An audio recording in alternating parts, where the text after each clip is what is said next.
जी महाराज जी, मैं आपके पास आऊंगा। हमारे साथ अनिल गोयल भी जुड़े हुए हैं। अनिल गोयल जी, फिलहाल ये जो खबर सामने आ रही है,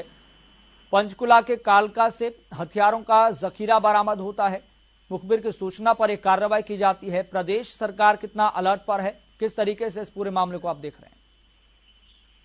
यस जी, मैं तो सबसे पहले धन्यवाद करना चाहता हूं, बधाई देना चाहता हूं सीएम फ्लाइंग की, जिन्होंने जिस तत्परता के साथ में इसका खुलासा करा है कि पंचकुला के अंदर जो हथियार बरामद हुए हैं, और इससे ये साबित होता है कि हमारा जो सिस्टम है, हमारी जो पुलिस सिस्टम है, वो पूरी तरीके से अलर्ट है और उस अलर्टता के साथ काम करने की जरूरत है। जैसे कि महाराज जी बता रहे थे कि कुछ विदेशी ताकतें हैं जिनको अंदरूनी सपोर्ट मिली हुई है, और अंदरूनी सपोर्ट मिल करके ये देश की छवि खराब करने के लिए कुछ ना कुछ गलत हरकत करते रहते हैं। तो निश्चित तौर पर आपके न्यूज चैनल के माध्यम से मैं सभी हरियाणा वासियों को, देशवासियों से अपील करना चाहता हूं कि 26 जनवरी के ऊपर हमको सबको एक सिपाही के तौर पर, देशभक्त के तौर पर हमारी अपनी पहली निगाह रखनी चाहिए, और कहीं भी कोई चीज दिखाई दे तो फौरन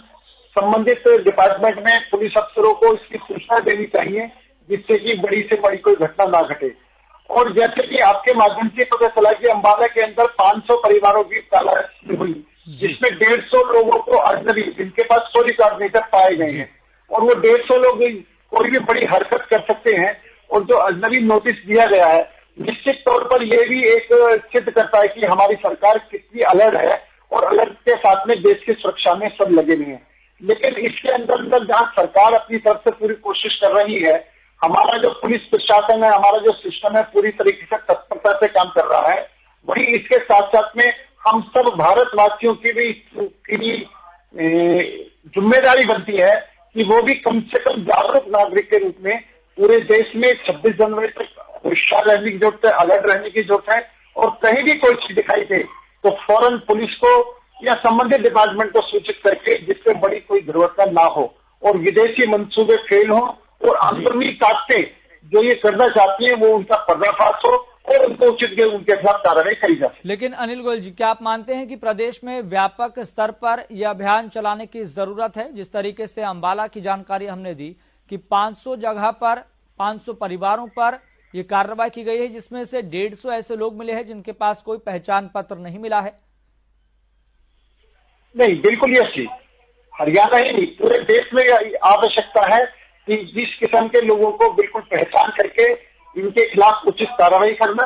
और उचित कार्रवाई करके इनको जो भी सजा दी जाए। यानी हम देश की सुरक्षा के साथ समझौता नहीं कर सकते। हमारे लिए सबसे पहले देश की सुरक्षा है, हमारे लिए सबसे पहले इस देश के रहने वाले सभी नागरिकों की सुरक्षा की जिम्मेदारी हमारी बनती है, और निश्चित तौर पर इसको और अधिक सघनता से अभियान को चलाया जाना चाहिए, और जो भी ताकतें देश विरोधी कार्य कर रही है उनको उजागर करके उनके खिलाफ सख्त से सख्त कार्रवाई होनी चाहिए, और निश्चित तौर पर होगी। सरकार इसमें कोई भी लापरवाही नहीं बरतने वाली। जी, हमारे साथ अनिल गोयल जी, मैं आपसे सवाल पूछना चाहूंगा यहाँ पर, जिस तरीके से पंचकुला के कालका से हथियारों का जखीरा बरामद हुआ है, आपको लगता है फिलहाल जो भीतर खाने से कोई जानकारी मिल पा रही हो कि इसका एक बड़ा नेटवर्क हो सकता है कि इतनी बड़ी संख्या में हथियार कहां से आए, और ये हथियार किस मंसूबे के तहत इकट्ठा किए गए, लाए गए? जी, निश्चित तौर पर जो हथियार लाए हैं, जिन्होंने इकट्ठा करे, उनके मंसूबे अच्छे तो नहीं है, और जब उनके मंसूबे अच्छे नहीं है तो निश्चित तौर पर विदेशी ताकतें, चाहे इसमें खालिस्तान की बात करें, चाहे इसके अंदर पाकिस्तान की बात करें, चाहे विदेशी ताकतों की बात करें, निश्चित तौर पर वो देश को अस्थिर करना चाहते हैं। और मैंने जो आपको वैसे कहा कि मैं सीएम फ्लाइंग को मैं धन्यवाद करना चाहता हूं कि उन्होंने बहुत सही समय में चीजों को उजागर करा है, और इसमें पूरे हिंदुस्तान के जो पुलिस सिस्टम है वो जिस मुस्तैदी के साथ काम कर रहे हैं, वो सब बधाई के पात्र हैं। और हमारी तत्परता बिल्कुल इसी तरीके से सरकार की तरफ से रहेगी, इसमें कहीं कोई किंतु परंतु नहीं है, और जो भी चीजें दिखाई देंगी उन सबके खिलाफ जो भी एक्शन बनेगा उस एक्शन को भी लेंगे। लेकिन निश्चित तौर पर जिस तरीके से जागरूक मीडिया के तौर पर आपने ये बात आप आम जनता को बताई है, और आम जनता को ये बात पहुंच रही है आपके माध्यम से, तो इसके साथ साथ आम के माध्यम से मैसेज भी जाना चाहिए कि हम सबको अलर्ट रहना है, और अलर्ट रह करके ही हम सब सुरक्षित हैं, हमारा देश सुरक्षित है। और जो विदेशी ताकतें हैं, निश्चित तौर पर भारत का जो दबदबा बढ़ रहा है, भारत हर क्षेत्र में तेजी से आगे बढ़ रहा है, वो विदेशी ताकतों को नहीं भा रहा। और हमारे देश के अंदर भी निश्चित तौर पर कुछ ऐसे लोग हैं, कुछ ऐसी विचारधारा के लोग हैं जो देश की तरक्की नहीं चाह रहे। वो सिर्फ अपनी पर्सनल छोटे मोटे हितों को ध्यान में रखते हुए देश को बर्बाद करने पर उतारू हैं। चाहे वो कुछ लोग दिख जाते हैं, कुछ लोग पैसों के लालच में आ जाते हैं, कुछ लोग सत्ता के लालच में आ जाते हैं, किसी को कोई लालच मिलता है, किसी को कोई लालच मिलता है। ऐसे लोगों से सावधान रहने की भी जरूरत है। और निश्चित तौर पर मैं ऐसे लोगों से भी निवेदन करता हूं जो हिंदुस्तानी हैं, जो हिंदुस्तान से प्रेम करते हैं, कृपया वो ऐसी हरकतों को छोड़ दें। इससे उनका भी नुकसान है और देश का भी नुकसान है। और ये हम सबके लिए एक मैसेज ये होना चाहिए कि हमारे लिए देश सबसे बड़ा है, राष्ट्र सबसे बड़ा है, हम सब सेकेंडरी। लेकिन जो अंदर के भेदी हैं, जो कहीं ना कहीं प्रत्यक्ष और अप्रत्यक्ष रूप से ऐसी विचारधाराओं से जुड़े हुए हैं, जो बस देश को पामाल करने के मकसद से हमेशा एक्टिव रहते हैं, ऐसे लोगों से और ऐसी विचारधारा से कितना चौकन्ना होने की जरूरत है? और क्या इसमें आपको कोई लूप होल दिखता है? क्योंकि हर बार इसी तरीके से आईबी के जरिए कोई महत्वपूर्ण जानकारी दी जाती है, इंटेलिजेंस ब्यूरो के जरिए, कि सतर्क रहने की जरूरत है, कोई बड़ा हमला हो सकता है, आतंकवादी हमला हो सकता है। निश्चित तौर पर मैं तो एक बात और कह रहा हूं कि जिस तरीके से हमारे प्रधानमंत्री जी का भी रास्ता रोका गया था, उसके अंदर भी कुछ न कुछ ताकतें ऐसी थी जिन ताकतों ने देश की छवि खराब करने का काम करा है। ऐसी सब ताकतों को भी समझना चाहिए कि अगर वो देश हित की बात करते हैं तो निश्चित तौर पर उनके लिए सबसे पहले देश हित होना चाहिए। जनता को भी इन बातों को ध्यान रखना चाहिए कि ऐसे लोगों को निश्चित तौर पर पर्दाफाश करा जाए और ऐसे लोगों के घर पर बैठाला जाए कि जो चाहे पीएम की सुरक्षा तक खिलवाड़ कर सकते हैं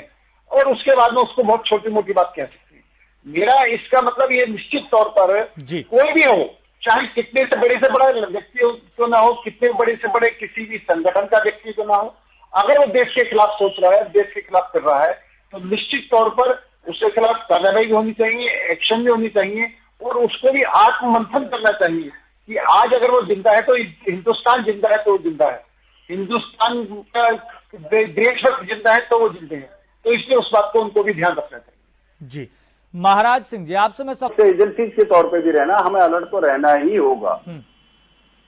ठीक है। अनिल गोयल जी, ये जो आतंकवाद की आइडियोलॉजी है, जो विचारधारा है, पूरी दुनिया के लिए, देश के लिए कितना बड़ा खतरा है? बहुत बड़ा खतरा है। और जिस तरीके विश्व में माननीय नरेंद्र मोदी जी ने आतंकवाद के खिलाफ को आवाज उठाई है, जिस तरीके से पूरे विश्व को ये मजबूर करा है कि वो आतंकवाद होता है, कोई अच्छा आतंकवाद और पुराना आतंकवाद नहीं होता,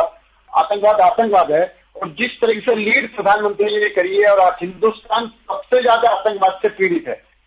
तो निश्चित तौर पर इस बात को आगे उठाना और सभी नागरिकों को ये बात सोचना कि जब आतंकवादी की गोली चलती है तो वो ना हिंदू देखता है, ना मुसलमान देखता है, ना गरीब देखता है, ना रईस देखता है, वो सिर्फ उसकी गोली चलती है, सामने वाला मरता है, हमारा हिंदुस्तानी मरता है। तो हम सब हिंदुस्तानियों को आतंकवाद के खिलाफ एकजुट होकर के आगे बढ़ना चाहिए। और जिस तरीके से प्रधानमंत्री जी ने पूरे विश्व में आतंकवाद के खिलाफ डंका बजा रखा है, उनका हमें समर्थन और साथ देना चाहिए। और आतंकवाद से पूरा विश्व मिलकर के लड़ना चाहिए, क्योंकि आतंकवाद भी लगभग पूरे विश्व में है, कहीं पर ज्यादा है, कहीं पर कम, तो पूरे विश्व को मिलकर के लड़ना पड़ेगा। जो आतंकवादी देश है, जो आतंकवाद फैलाते हैं, उनके खिलाफ भी माहौल बनना चाहिए और उनके खिलाफ भी आवाज उठनी चाहिए। तो निश्चित तौर पर तभी आतंकवाद का समाप्त होगा जब देशवासी जो राष्ट्र की सोचते हैं वो आतंकवाद के खिलाफ बोलना शुरू करें और आगे आना शुरू करें। ठीक है अनिल गोयल जी, बहुत बहुत शुक्रिया, अपना कीमती समय